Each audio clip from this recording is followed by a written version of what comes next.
Why Stoicism works better than therapy for anxiety. Imagine you're trapped in a cage, but the bars are invisible. Every day, you wake up and your chest feels tight. You can't breathe, but there's nothing actually stopping you. You try therapy, you try meds, you try to talk it out, but the panic keeps coming back. What if the answer isn't more talking, but less? And what if an ancient philosophy could break you free? Set up thousands of years ago, men like Marcus Aurelius and Epictetus faced the same thing we do: fear, uncertainty, overwhelming thoughts. But they didn't have therapists. They had Stoicism, and somehow it worked. Today, 1 in 5 adults struggles with anxiety. Therapy helps, but for some, it feels like scratching an itch that never goes away.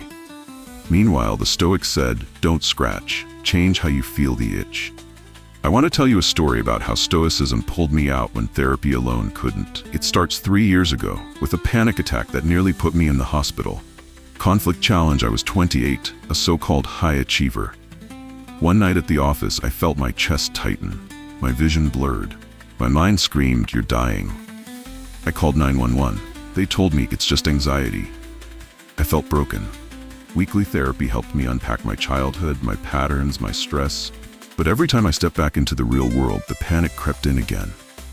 I tried everything: self-help books, mindfulness, CBT. Then I found an old book, Meditations by Marcus Aurelius.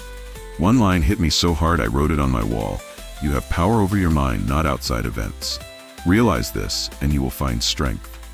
I started reading more: Seneca, Epictetus. They didn't say, "Why do you feel this?" They said, "So what? What can you control?" Therapy taught me to understand my thoughts. Stoicism taught me not to fear them, but I still had to test it. So I did something my therapist said was risky. I stopped fighting my anxiety. I followed the Stoic idea: amor fati, love your fate. I welcomed the panic. And that's when everything changed. Resolution. The next time I felt it coming, I whispered, "Let it come." Instead of spiraling, I watched my thoughts like clouds. I asked myself, is this up to me? And if the answer was no, I let it go. I'm not saying therapy doesn't work. It does. It can save lives. But for me, Stoicism gave me something therapy didn't: radical acceptance of what I can't control, and the courage to face my fear head on. Now, when anxiety knocks, I don't slam the door. I open it, and I remind myself, I have power over my mind. Nothing more, nothing less. Anxiety doesn't always vanish, but Stoicism can make you unshakable in its storm. Maybe it's not about choosing therapy or philosophy. Maybe it's about remembering what those old Stoics knew. Sometimes the best therapy is realizing you already have what you need, right here. If this story resonated with you, maybe share it with someone who's fighting the same invisible cage. And if you'd like more lessons from ancient wisdom for modern struggles, stick around. Like, comment, or subscribe. I'd love to hear your story too. Memento mori.